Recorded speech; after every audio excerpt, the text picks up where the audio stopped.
Hello? Hello? This game is not suitable for children or those who are easily disturbed. Now, if you excuse me, I need to work on some new ice skates. They're made of butter slices, so I'll get to skate around like a frying pan tomorrow. That's amazing! Has somebody drawn that? Has somebody drawn onion on butter skates? Because I need to see that. Onion! Later! Like a fucking Pokemon. That's the call. Onion! So, it's not just us that hears it, it's also the Chompettes. They hear stuff too. Your mind finally manages to forget everything that happened. You fall asleep again, still ravenous. Oh shit, what are we gonna see now? Mariah? Do we have to stop him from going? You have a strange dream. A fox is collecting payment in your living room. You despise him, so you put 2 dogs at the bottom of the sack and then add 6 chickens on top. The fox smiles at you and then leaves. At some point in his journey, the fox will eventually open the sack, and the dogs will tear the fox in half. Damn, cold. Filled with such loathing for the fox, you gave him the only things you had for food, all of those chickens. Look at all those chickens! As the snow piles up outside, you begin to eat whatever you can find. Pillowcases, candles, leather. One day you wake up and you have nothing left to eat. Absolutely nothing. Just an insatiable hunger. A few days later, you go mad and leave the cabin, completely ravenous. A nearby tree looks like charred meat. Your iron teeth cut through the tree bark, tearing your gums apart by the splinters. Your mouth fills quickly with blood. Days later, a deer gallops by. The first creature in the woods to see your corpse. You wake in a cold sweat. Where's the click? Oh, there is no click. Usually there's a picture. That's something smells terrible in the living room. Someone puked in a corner. Really? You wipe it up with a rag to save them the embarrassment. It's the day. Good morning. Before you possibly go outside, let's make sure we don't have any new pictures, shall we? Good morning, little guy. Well, Anatoly, what's your decision? Why did I get the bad ideas achievement just now? I'm really sus. I barely slept last night. Her whispers came through one of the holes in the floor. She kept telling me to come outside. We don't want to rush you. But one of us puked last night. So that's what that smell was? I bet you it was KARIN. Anatoly. My patience is wearing thin. You have 1 hour to make a decision. Why? Why so quickly? Because I'm not waiting any longer. She has a knife! She has a knife! You can see the glint of KARIN's knife under her dress. I knew it! Best to watch out for that knife. Oh no! The group disperses. Tensions seem to be rising. You have 1 hour to kill. What do you want to do? To kill. Do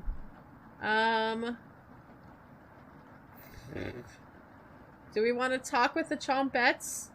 We haven't talked with the Chompettes in a while. Sorry, Gregor. None of the fun Chompettes are around. Thankfully, Potato is kept hidden this entire time. And nothing can we call our own but death. Potato's the realest? Potato is the realest. And that small model of barren earth, which serves as paste and cover for our bones. Oh, sorry, didn't see you creeping up behind me. What do you mean, creeping up behind you? I opened the drawer. I was reciting my favorite line from William Shakespeare. Do you know which play it was from? It wasn't the one with the weird sisters. You take wild guess. That's right. The Life and Death of King Richard II. Before I came to this cabin, I used to read all the classics. Why did I stop? I can't turn the page with just my tongue. Hell, I can't even nudge a book off the bookshelf.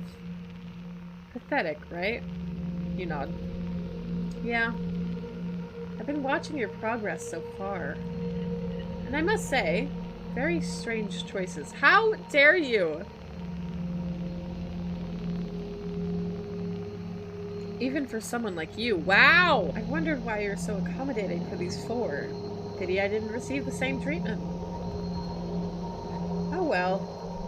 Excuse my rambling. Are you here for another survival lesson? Potato's gonna teach us. Get your notepads out!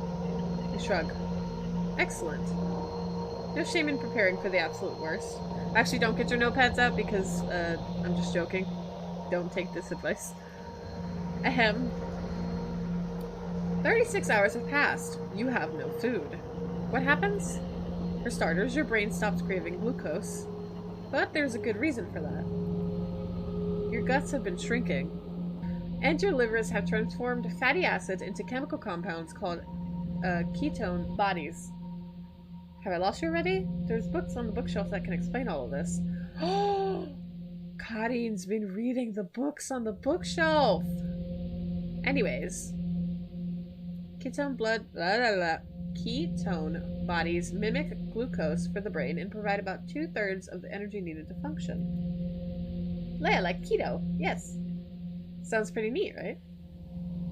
Oh, my sweet summer child. Using ketone bodies gradually acidifies your blood, which can lead to a ketoacidosis, is common in diabetics. How do you know if you have that's hard fucking word. Ketoacidosis. Well, a large amount of acetone is released in your urine and respiratory system. Your breath will smell something like fingernail polish. Which smells like... I can't remember. No nose to smell now. But looking at your face, I bet your breath smells much worse. What is with these? What is with these vegetables insulting me left and right? Ketoacidosis. Yes. What? Out of all of them, I do like potat, but everybody keeps insulting me. Onions insulted me. They've all insulted me. If only the Chompettes had something nice to say about you. See? Here, have another recipe card. Potat gives pause. Oh. We got a recipe! First they wouldn't make it.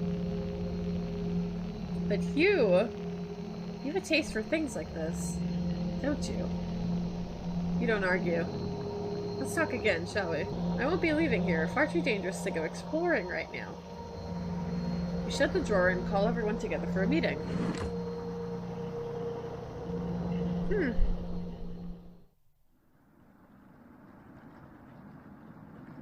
Anatoly, you okay, little guy? Anatoly looks pale, like he's going to pass out. Anatoly, have you made a decision? Yes. I'll help you all out. I promise.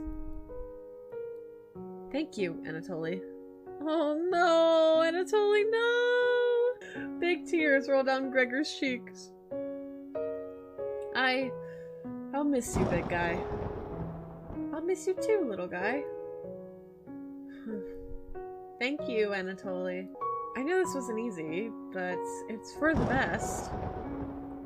We need to wait till she's sleeping and get the knife away from Karin because they need to be the next to go out.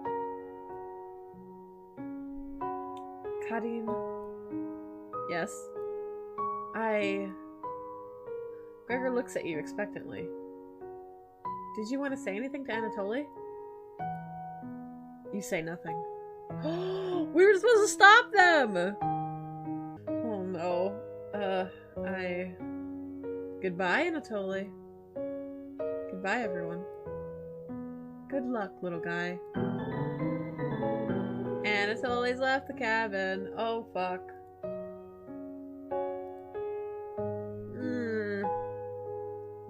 This isn't good. See you soon, little guy. Oh, wait. Has he figured it out now? I guess all we can do now is wait. Good night. You know what? I kind of want to send Karin out there, but she's got a fucking knife. We need to get the knife away. Karin goes to the bedroom to sleep. I didn't tell him the truth.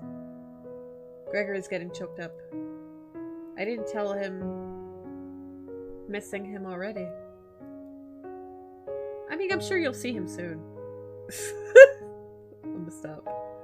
Gregor curls up on the couch for the night, turning his back to you. Ah! Thank you, Tama. You shut your eyes, quickly falling asleep. You hear a scraping from the floor. Bread! What's up? Found you. I love Bread's laugh. You explain how this isn't a good time right now. This is no laughing matter. I'm worried about Gregor. Do they each have a little buddy that they love? He's as tall as a tree, but as dumb as a brick. What's the root of that? Another cornbread classic. You're being very unpopular right now. That's a tree reference. Oh! Get it? That's stupid. Anyways, you need to protect Gregor from the red-haired woman. I agree! Cabbage called the emergency Chompette meeting and told me to give you this mission. Watch out for that knife and protect Gregor at all costs. No laughing metal. Stop getting closer to me. Understood? Yes. Yes. You nod. I actually will say yes because I like Gregor. Haha. It's the yeast you can do. Right? You tell Brad the pun didn't make sense. It did make sense. You shut up. On a roll today. I'll see you around. We need a booms for this poor Bread. Bread hops away, squeezing himself through the mouse hole with a small pop. You fall asleep thinking about what Bread told you. You have a strange dream. It's lying on the table in front of you. You take off the glasses first, partially cracked, and set them down next to the workbench. Working the saw, you wrap the cuts in an old newspaper. This is not a dream! I am cutting up Anatoly! Some of it gets soggy immediately, so you begin drying the cuts with a towel before wrapping. You hear something approaching, so you clench a fist and get ready to strike whatever's coming for you. You wake in a cold sweat. Day 10. No click. Stop. Stop talking. Nope. Stop whispering in my ear. Worst part is you're not storing that properly and it all goes to waste. Exactly! That's like, he looked like, if he was taller than Mariah, and she was 120, let's say, they only got one slice each of her. Plus was the stew, which, why am I doing that? No. A lot of it went to waste. You wake in a completely different place. Did you sleepwalk, or... You found some meat. Everybody's still asleep. This would be a nice surprise after yesterday's events. You decide to cook breakfast for everybody. Cutting each slice fairly thin, you brown each side in the oven. Smell is unique. Oh, fucking hell, she's already here. Karin runs into the kitchen.